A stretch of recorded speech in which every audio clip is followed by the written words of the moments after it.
अभी एक महीने पहले तक बंगाल के लोगों ने जिस पार्टी का नाम भी नहीं सुना था वो अचानक से अस्तित्व में आती है और फिर इतनी प्रासंगिक हो जाती है कि बंगाल की पूरी सियासत ही बदली बदली सी नजर आने लगती है।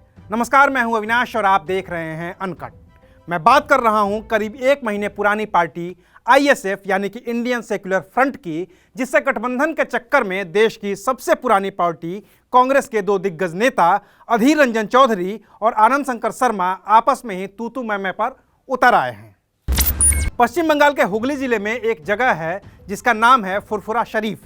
राजधानी कोलकाता से करीब 40 किलोमीटर दूर इस गांव में विश्व प्रसिद्ध फुरफुरा शरीफ दरगाह है। ये दरगाह है अबू बकर सिद्दीकी और उनके 5 बेटों की, जिसे 5 हुजूर केबला कहते हैं। दरगाह मुस्लिमों की आस्था का एक बड़ा केंद्र है।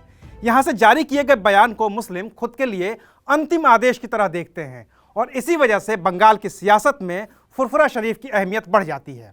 इस फुरफुरा शरीफ के नियंत्रण में हुगली जिले की करीब 3000 मस्जिदें हैं। दरगाह की ओर से कई शैक्षणिक संस्थाएं, मदरसे, अनाथालय और स्वास्थ्य केंद्र चलाए जाते हैं, जिसकी वजह से मुस्लिमों पर दरगाह की अच्छी खासी पकड़ है। सियासत के लिहाज से बात करें तो बंगाल में करीब 30% मुस्लिम मतदाता हैं। प्रदेश की कुल 294 विधानसभा सीटों में से करीब 100 सीटों पर इन मुस्लिम मतदाताओं का सीधा प्रभाव है। दूसरे नजरिए से समझें तो फुरफुरा शरीफ दरगाह के पीरजादा की ओर से दिया गया समर्थन बंगाल विधानसभा की 100 सीटों पर किसी पार्टी की जीत और हार की पटकथा लिखने में अहम भूमिका अदा करता है। फिलहाल इस दरगाह के 2 पीरजादा हैं, तोहा सिद्दीकी और अब्बास सिद्दीकी। रिश्ते में दोनों चाचा भतीजे हैं और हमेशा से ही दोनों का रुझान ममता बनर्जी के प्रति रहा है और इतना रहा है कि जिस नंदीग्राम और सिंगूर आंदोलन के जरिए ममता बनर्जी ने रॉयटर्स बिल्डिंग में अपने पांव जमाए, उस नंदीग्राम और सिंगूर में आई भीड़ का एक बड़ा हिस्सा अब्बास सिद्दीकी से ताल्लुक रखता था। लेकिन अब मामला बदल गया है।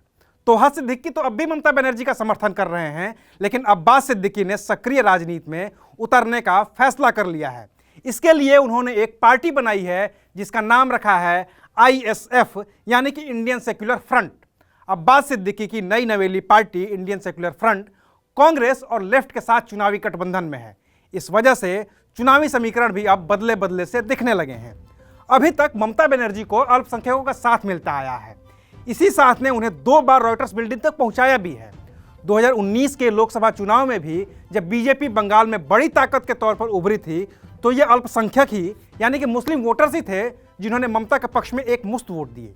नतीजा ये हुआ कि फुरफुरा शरीफ के प्रभाव में आने वाली 14 में से 11 लोकसभा सीटों पर ममता बनर्जी को जीत मिली थी।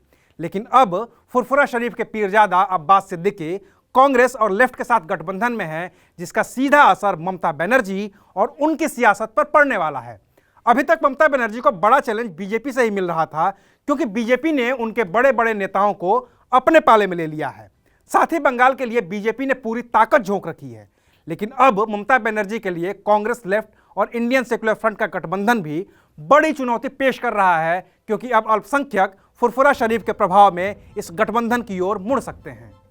यही वजह है कि पिछले दिनों तक जो लोग बंगाल की राजनीति में असदुद्दीन ओवैसी की अहमियत बयां कर रहे थे, उन्होंने अब खामोशी अख्तियार कर ली है। लेकिन शोर मचना शुरू हो गया है कांग्रेस में और इसकी शुरुआत की है राज्यसभा सांसद और पूर्व केंद्रीय मंत्री आनंद शर्मा ने। उन्होंने अब्बास सिद्दीकी के साथ कांग्रेस के गठबंधन पर सवाल खड़े किए हैं और कहा है कि कांग्रेस का आईएसएफ के साथ गठबंधन कांग्रेस की मूल विचारधारा से अलग है। ट्विटर पर आनंद शर्मा ने लिखा है कि आईएसएफ और ऐसे अन्य दलों के साथ कांग्रेस का गठबंधन पार्टी की मूल विचारधारा, गांधीवाद और नेहरूवादी धर्मनिरपेक्षता के खिलाफ है। इन मुद्दों पर कांग्रेस कार्य समिति से मंजूरी लेने की जरूरत है। कोलकाता के ब्रिगेड परेड ग्राउंड में कांग्रेस, लेफ्ट और आईएसएफ की ज्वाइंट रैली में पश्चिम बंगाल कांग्रेस के प्रदेश अध्यक्ष अधीर रंजन चौधरी की मौजूदगी को लेकर भी आनंद शर्मा ने कहा कि उनकी उपस्थिति और समर्थन शर्मनाक है। अधीर रंजन चौधरी ने भी इसका जवाब दे दिया है और कहा है कि ऐसे फैसले बिना आला कमान के आदेश के नहीं होते हैं।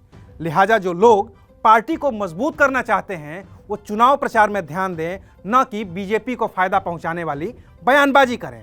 ट्विटर पर अधीर रंजन चौधरी ने लिखा कि वरिष्ठ कांग्रेसियों का एक गुट अपने फायदे के लिए मौके की तलाश करना और प्रधानमंत्री की तारीफ करके वक्त की बर्बादी करना बंद कर दे। कांग्रेस में ये सिर्फ टॉवल सिर्फ उस नई पार्टी इंडियन सेक्युलर फ्रंट और उसके नेता अब्बास सिद्दीकी पर मची हुई है, जो फिलहाल की बंगाल की राजनीति में एक बड़े किंग मेकर की भूमिका में नजर आने लगे हैं। हालांकि बंगाल के लोगों में भाईजान के नाम से पुकारे जाने वाले अब्बास सिद्दीकी पर सवाल कम नहीं है। कभी कट्टरता को लेकर उनका दिया गया बयान उनके लिए मुसीबत बनता रहा है, तो कभी महिला विरोधी बयानों के लिए वो सुर्खियों में रहे हैं। कभी वो बंगाल में शरिया लागू करने की भी वकालत कर चुके हैं। और यही वजह है कि कांग्रेस का एक धड़ा उनके साथ हुए गठबंधन पर सवाल उठा रहा है। फिलहाल बंगाल में लेफ्ट के पास खोने के लिए कुछ नहीं है, इसलिए उसने खामोशी अख्तियार कर रखी है। कोलकाता के ब्रिगेड परेड ग्राउंड में लेफ्ट और कांग्रेस के नेताओं ने एक मंच पर आकर इतनी भीड़ जुटा ली है कि उस पर अब अलग से बात होने लगी है। टीएमसी बनाम बीजेपी बन चुके बंगाल चुनाव में अब कांग्रेस लेफ्ट आईएसएफ के मोर्चे को भी थोड़ा बहुत गंभीरता से लिया जाने लगा है। और ऐसे में ये चुनाव अब पहले के मुकाबले ज़्यादा दिलचस्प हो गया है। बाकी की सियासी घटनाएं हम आपको दिखाते रहेंगे अनकट पर। शुक्रिया।